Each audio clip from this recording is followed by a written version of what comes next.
All right, welcome. We've got Lee Goff from Getuwired today. Lee, welcome to the show. Hey, Sean, thank you so much for having me on today. This is a great show you do for your audience, man. Absolutely. So, Lee, I met Lee at PartnerCon and then again recently at InfusionCon. And what I think struck me most about Lee is the size of your operation. You guys are what, like 17 employees? Actually, we've got a few. We talked just a couple of weeks ago, and we've already got two more on, so we're up to 19, and we have a crop of think it's 6 or 7 interns coming in about 1 month. So we will be up around the 25 number here pretty soon. So. So that's incredible. I mean, what I've noticed in this ecosystem, typically the Infusionsoft world, it seems like most people are maybe like there's a lot of solo and there's a lot of 2 and 3 person, but I've never seen a shop that large. How did like what's well? First, tell us what you guys do. Okay, well, Getuwired, we are an internet marketing agency, and we started around 10 years ago. I am personally a business guy, business and marketing guy, so I can't personally write one line of code or even do any design or anything.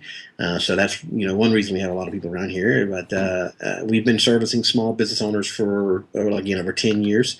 Over 1,500 clients, and our specialty is going to be the very high-end implementation. So we do very high-end design, WordPress, organic SEO, marketing automation, the Infusionsoft crowd. We also use Pardot and a few other automation platforms as well. And so what separates us from the herd is the ability to come in here and have a very, very high-level project manager and also chief web officer that you meet with once a week.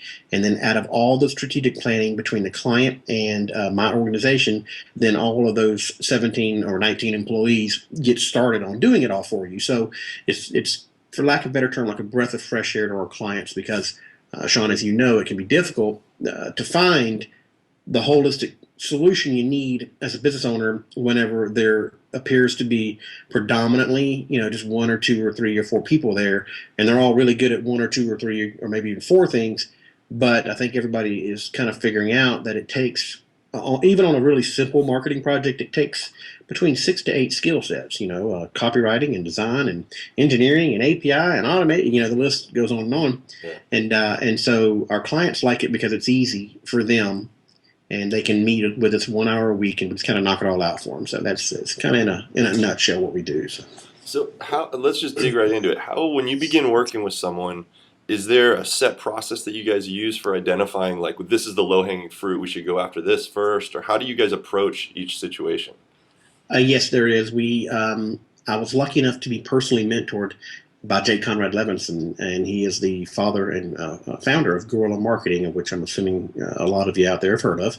And that really, the philosophy behind that is to kind of do more with less, right? So that matter of fact, that low hanging, the word you just use that the phrase low hanging fruit, and that actually is kind of one of our guiding lights around here.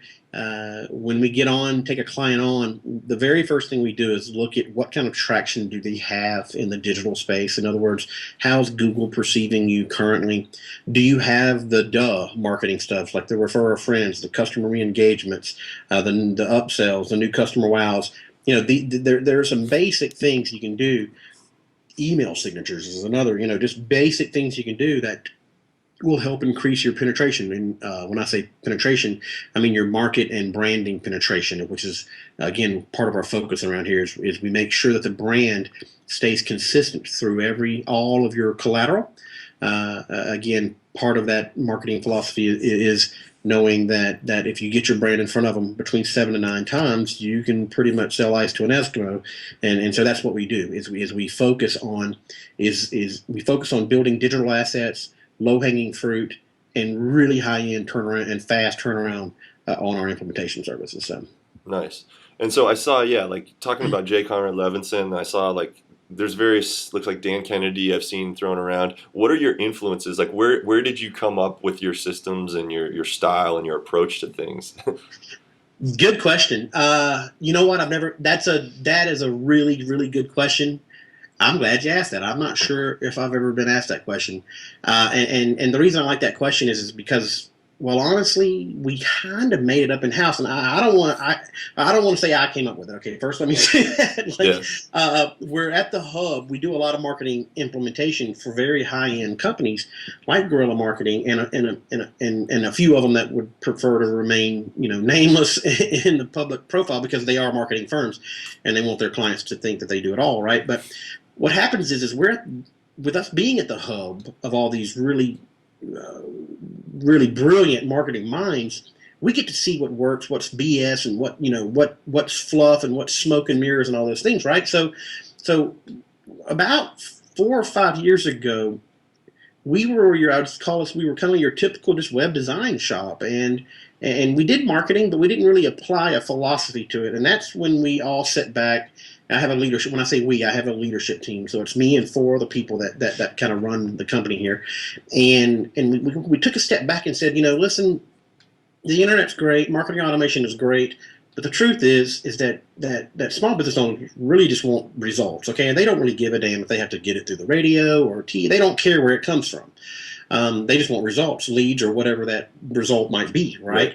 And so we took a step back and we said, well, wait a second. Now, marketing has not changed, okay? Because we're still marketing to human beings. After all, we are still the human beings. Still, at the end of the day, not for much longer probably, but at the end of the day, they still have to pull out this little beauty right here, this little card and pay you, right? So that's what we did. Is we kind of stepped back and said, let's look at just traditional marketing philosophies and go out and look at the Dan Kennedys and look at the Coveys and the J. Conrad Levinsons and all of the guys who have been remarkably successful over the past 50 years, and let's take their philosophies that are proven to work, right, and apply them to the web, okay? Right. Which is a little bit kind of backwards compared to most of our competitors, to where they look at the technology first and then try to squeeze any marketing into it, but technology is their driving force. Sean, does that make sense when I say that? And it's like they get so caught up in the technology space that they forget what we're really doing here is marketing to human beings. We're just using a different medium to do it. It's called the internet, right? So, Yes. and so that's what we did, because I fell victim to that. I thought, the reason I started my company is because I was actually ripped off by a firm who focused so much on the technology and not the business needs. So I dove headfirst into I'm pointing at my little library over here, but there's the guerrilla marketing books and the Coveys and all the Chicken Soup for the Soul and the Gerbers and all those guys. I dove into the kind of what I'd call some of the older, old school marketing philosophies, right? And then I took all of those and kind of washed my brain clear of all the technology and just kind of applied those to the web. And like, how do we do that? Okay, so we all know that referrals and refer friends, those are by far the easiest and best leads you'll ever get. I mean, that's a duh, right? So we put in a pretty templated and standardized refer a friend program. We also know that the CEO can sell his services 10 times faster than a sales rep can, because one, there's a perceived value to the CEO, and two, their passion and conviction for what they do is always at a higher level, hence them being the CEO, right? So we would try to bottle the CEO in automation. And that's when Infusionsoft got involved in our world about 4 years ago, right? A little over about 4.5 years ago, and that's when we would put those campaigns together, which have ultimately led us working with Irontribe Fitness and Hoss Pratt and the country of Fiji and all those different wonderful organizations over the past few years. And so by kind of going back to the roots of marketing, we developed our own little philosophy as how it pertains to do internet marketing. And we kind of went old school with it. We just apply it to a very new school, cutting edge medium, basically, in a nutshell. Something. Yeah, it sounds so. Like I've been a fan of Jermaine Griggs, and I got to see him in InfusionCon, and it seems very similar to his concept of scaling personal attention. Right, you're the CEO, but it's like via all this automation, people feel like they have this personal relationship with you, which is awesome. And by the way, that took me a little while to get used to, because I'm not accustomed. If you can't tell, I'm from the South. I'm just an old country boy, and I couldn't tell at all. You can't. Okay, good. I'm working on it. If you can't, so and it kind of took me back a little bit. A quick story is we had a product launch, and in that product launch, if you purchase the package, you got a 30-minute free consult with me. And so they scheduled it out, and there's this couple up in New Jersey. Anastasia, I think is her name, and I can't remember his name right now. And next thing you know it took about 2 weeks. I had my schedule was booked up. It took about 2 weeks for me to get on the phone with them. And I get on the phone with Anastasia, and she's like, "Oh, Lee, it's so awesome to talk to you. I've been watching all your videos. I've read your books, and blah, blah, blah, blah, blah." And I'm like I said, it takes a little while to get used to that, you know. And then the next thing you know, she's like, "Okay, hold on a second. I have to go get my husband out of bed." And I'm like, "Man," it's like, "Well, it's like 12:30, you know." I'm like why you're not going to make it in business if you're still sleeping at 12:30? Why the hell's the dude in bed, right? You know. And the next thing you know, she's like, he had a heart surgery 2 days ago, and he's been in bed ever since. The doctor says he has to stay in bed. I'm like, "Well, let him stay in bed." And she's like, "No, no, no, no, no. He's been waiting for 2 weeks to talk to you. That's one of the reasons he bought the package. We love your stuff, your real world brass tacks kind of approach to marketing automation and branding and all that stuff. And he's going to kill me. You'll break his heart, no pun intended, if you don't let me go get him and get him on the phone." And I was like, "Well, you know, I mean, are you sure? I mean, if the doctor said stay in bed, let him stay in bed." She's like, "I promise." He's okay. Let me go get him. And sure as hell, you know, she walks away from the phone, and I'm sitting there for a couple of minutes, and next thing you know, you hear this, you know, like the little gurney thing, the little IV, the little silver thing with the IV on it that rolls across the floor, you know, that little whatever that's called. You hear it coming across the tile floor, click, click, click, click, click, you know, and he's walking with his IV in his arm, and I'm like, "Holy crap," you know. Anyway, and that takes a little while to get used to, but the power there, where I'm going with this long here is that if you put that digital asset out there, those videos, and when I say digital asset, everybody in your audience needs to understand what that term means. You can build it once and it'll work for you for years, okay? And they've watched, you know, my automation sales funnel video series, my blog training video series. They read my book. They have been watching my vlogs for a long time. And they literally had a very, very emotional, personal connection with me, although I had never even heard their names before. Yeah. Okay, and I wound up spending like an hour and a half on the phone with them. You know, they didn't have any money. It was not in their best interest or my best interest to try to close them down on anything. But I promise you, if I had wanted to, okay, could have sold them literally probably on anything, you know, and done that. You know, again, we don't do that around here. Hence, while we're still in business and we haven't plummeted, we don't take people's money unless we can do something with it. But you know, that's the power of the tactics and strategies that in companies like Infusionsoft and mine and yours, Sean, you know, that bring to small business owners. And I have to admit, it's very exciting to be a part of a wave that actually is leveling the playing field between small business and big business. It's just a really exciting movement to be a part of. And I know, Sean, I know you believe in that as well. And it's really cool to be a part of that. So Absolutely. So you mentioned a couple clients there, and specifically Irontribe. Like, let's talk about them, because I found that fascinating. I know for the people watching that don't know, they won Marketer of the Year last year, and then they had them back this year just to do kind of like a where are they now type thing. And it was incredible. And you'll know better on the numbers, but I think they said something like they were targeting for like 6, you know, they did their own operation, they systematized it, and then they went out and franchised it. And they were aiming for like 6 new franchises this year, and they got, what, 30 or something?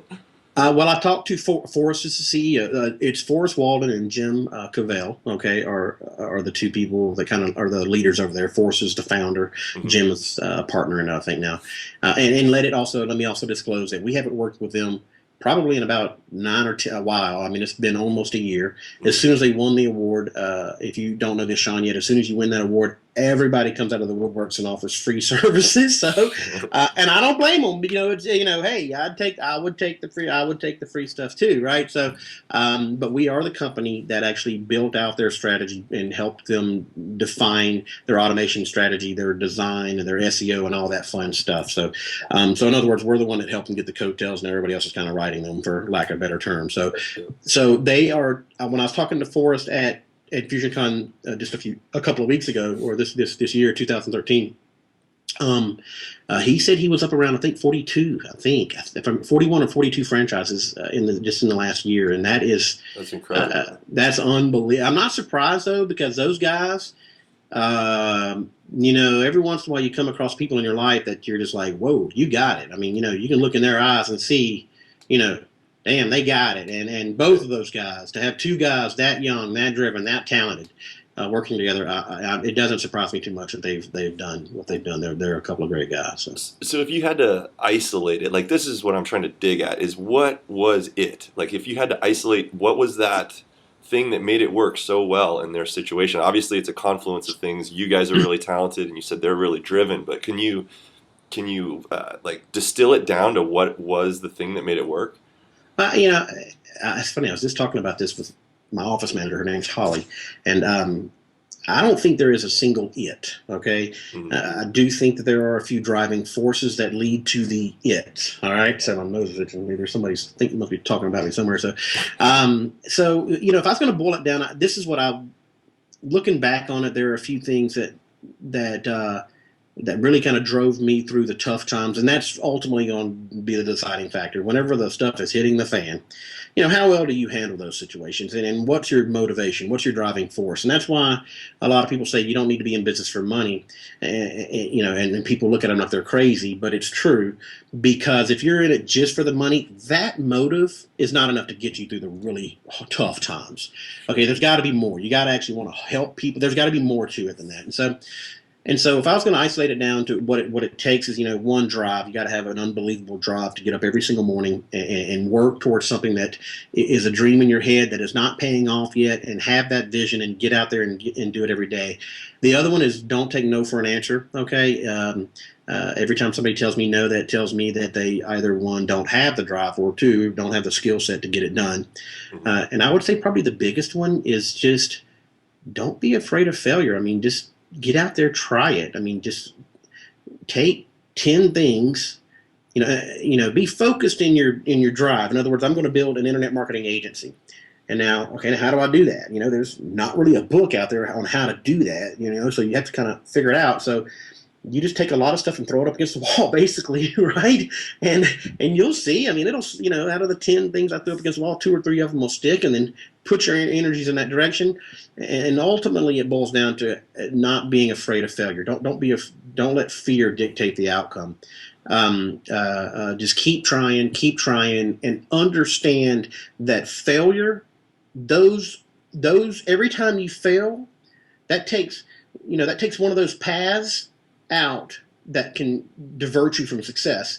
And so let's say you got 10 paths as a business owner you can select. Well, you have to pick one. You have to go down. You can't just sit there, right? You have to pick a path, right? Yep. The sooner you pick that path and the harder you hit that path, the faster you're going to know whether or not it's the right path. Yep. So just hit the path. If it's the wrong path, backtrack, go down another path.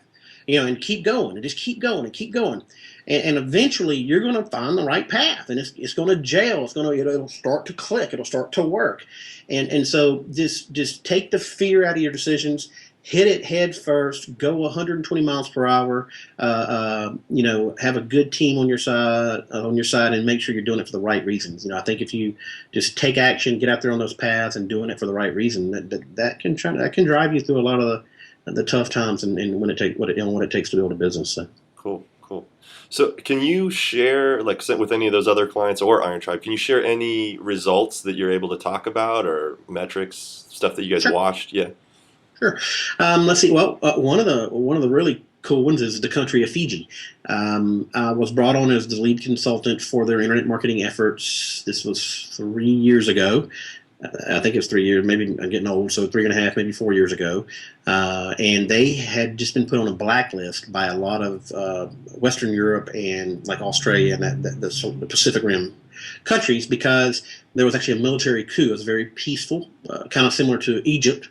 How whatever Mubarak or whatever his name just left and the military took it over. There was not a whole lot of violence. It just kind of took it over, right? Mm-hmm. A very similar situation over there.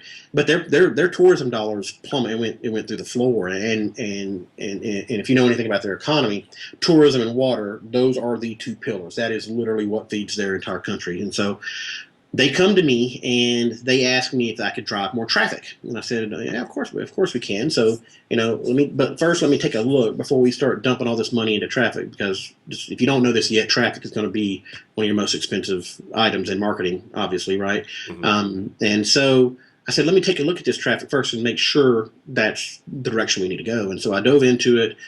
put some heat mapping and some confetti mapping scripts on there. And I said, guys, you're getting 75,000 unique visitors a month. You're ranked number one for just about every keyword you could fathom as it pertains to Fiji and travel and everything else, right? Traffic is not your problem. Conversions, that's where your problem is. And I said, so take a look at this. And at the time, the CEO of tourism is kind of like a socialist state over there. His name is Joe. I said, Joe, I want you to take a look at this. I'm going to scroll down the page on this heat mapping, and you tell me what people are looking for. So I started scrolling down, and he said, "Oh, they want to know how far, what currency conversion. They want to see how far their money goes, and then they want to see what island to stay at. There's a lot of different islands in the Fiji chain there, and then of course what resort to stay at." And I said, "Joe, none of these items are above the fold." I said, "Let's get rid of all these Western European models and put a little box there that says, find out how far your money goes, what island best fits you, and what resort is best for your family." I don't remember what it said. Download a free travel guide here, basically, is what it all said. And in 60 days, we had over 3,000 requests for business seminars, weddings, and vacations. And over the next 12 months, that led to an increase in their total GDP, gross domestic product, total GDP for the country of around 5%. That equated to over 10 million tourism dollars. And I can't remember what the life cycle meant of the, in other words, each tourism dollar meant like $2 or $3 in their society or in their economic cycle or whatever. But that was a very cool little deal. 5% GDP increase. And again, my firm cannot take all the credit for that. They had a lot of other firms working on this as well. Sure. But it was definitely part of it. And with all those leads, if they didn't convert out of that, then they're they're blind. So, so that kind of thing. So not many companies can take that's a hell of a testimonial to be like improving someone's GDP. I know, right? That's kind of neat. That was a really, really cool is a really cool project to work on. So, what's the website? I'm showing the website right now. I don't know if I'm on the right one. Is it fiji.gov.fj? No, it's fijime.com. Fijime.com. And honestly, I haven't. I don't even know what it looks like right now. I'd have to take a look at it. So, okay. Yeah. So, we weren't in charge of all the design stuff. I was actually the consultant that worked with the actual implementation team over in Fiji. So, Gotcha. Well, that's a heck of a result for sure. Yeah, it's really, as a matter. Well, actually, this is the site that we worked on. All the SEO stuff, the links and stuff like that are in there. They actually took down the call to action. They got a new CEO of tourism now, and I'm not quite sure why they took it down, but that's interesting. That's very, very interesting. So, as a matter of fact, at the very bottom, if you see, I'm looking at it over here, it says Sofitel Resort. Sofitel Resort. Yep. Okay, and you see the Fiji Islands over to the right. So if you scroll up about 1/3 of the way down, you'll see Fiji Islands. Find me, and then you'll see that currency converter right below it, Fiji dollar to blank enter amount. Yep.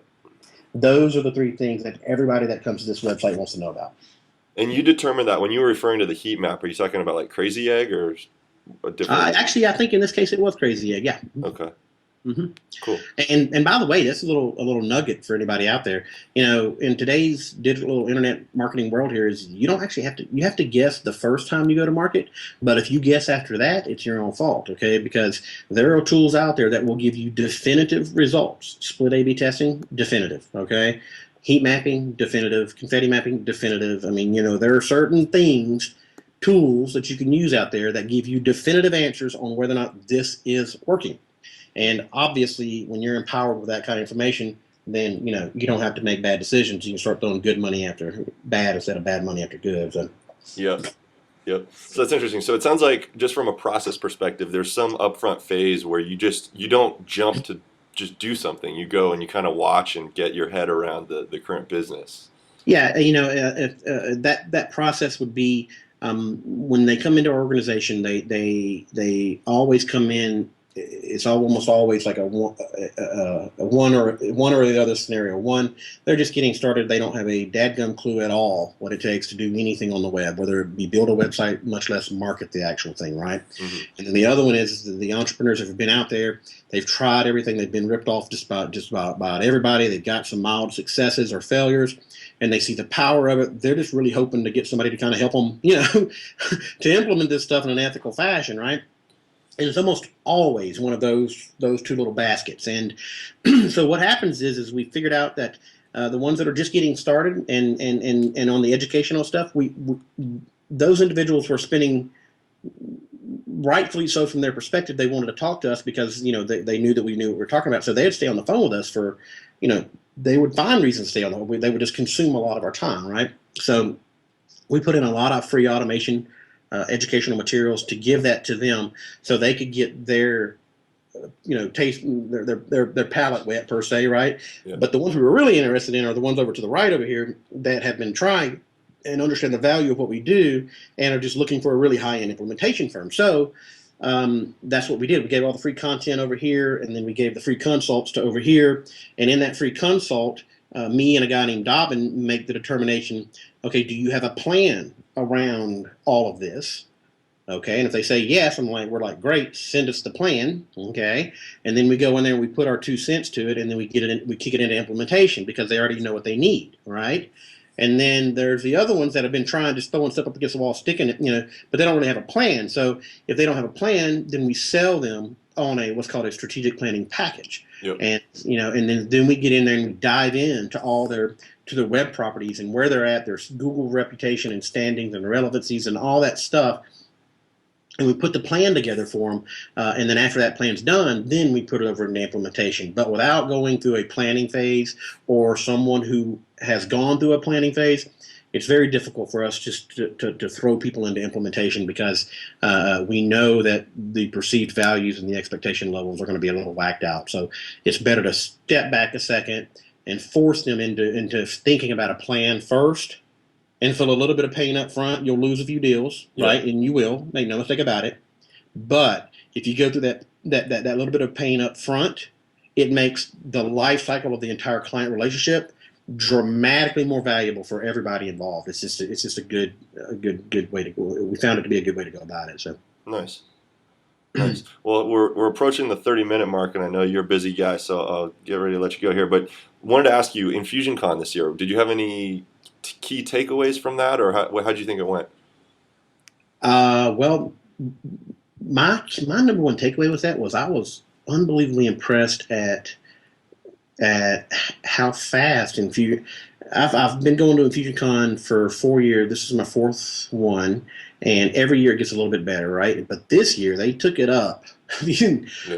Oh my gosh! I mean, they took it up numerous levels. I don't even know how many steps they took it up, but wow! I mean, this was in a league of its own compared to any other one I'd ever been to, and that's just kudos to Clayton and his leadership and his staff over there. That was just very impressive to see it. We've been as it's kind of getting on the bandwagon kind of early. Guys like me and you, Sean, have been waiting for the day for this thing to really start to kind of take off.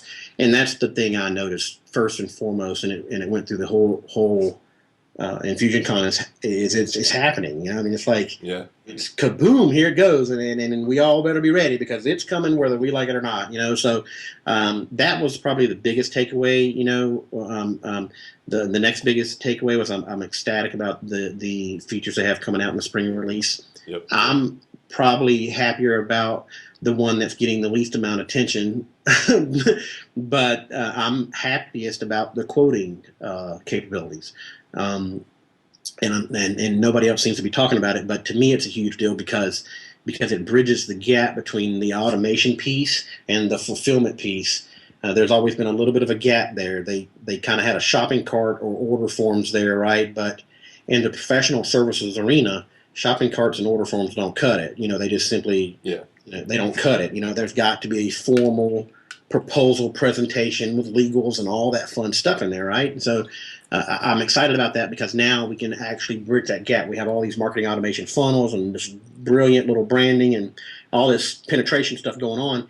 And then it kind of went into a void. How do we get the money, right? And still get all the legals and everything taken care of. And then we come over here and put it into the fulfillment side, and there it goes. But this is going to bridge that gap. So I'm very excited about that. I'm glad to see that being built out over the next year or two. So nice, very cool. All right. Well, hey. So, how does anyone listening, if they want to engage you, what's the best way? Just to go to your site and sign up, or what do you recommend? Yeah, definitely. You can call us at 877-236-9094, or just go to getuwired.com or .us, GET, the letter U, wired.com, and we are there. We have tons of free videos and tons of all kind of free information there. Our blog, I highly recommend you getting on our blog feed. We put out 3 or 4 new videos a week, so I think you'll appreciate it if you go that route. So. Cool. And then speaking of Clayton Mask, CEO of Infusionsoft, I mean, on the homepage here, I watched the video, we've got the CEO of Infusionsoft endorsing Lee's company and about like how good you guys are. That's pretty awesome. To my knowledge, I think we're the only company out there that actually has a video by Clayton Mask. To my knowledge, now that there might be one out there, but that took some crafty negotiations between all of us. But we got that. I'm so proud of that. I call that the $1 million video, because that is helping us convert a lot of business, and we're going to be able to use that over the few years. So not too many companies can say that they have a testimonial from the founder of Infusionsoft, the founder of Guerrilla Marketing, the founder of Irontribe Fitness, in the country of Fiji, right? So, that's pretty cool actually when you sit back and think about it like that. So Cool, cool. Well, hey Lee, I know you're busy, and I really appreciate you taking the time, and much continued success to you. well, thank you, Sean. I appreciate it. Send me a copy of this when you get it. I'll push it out to my list, and have a great day. And I hope everybody on your list appreciates what you're doing, because it takes a lot of effort. I've done a series like this, and I want to thank you very, very, very much for biting this responsibility off. So Absolutely. All right. Take care, Lee. have a great weekend. Bye-bye. Cheers.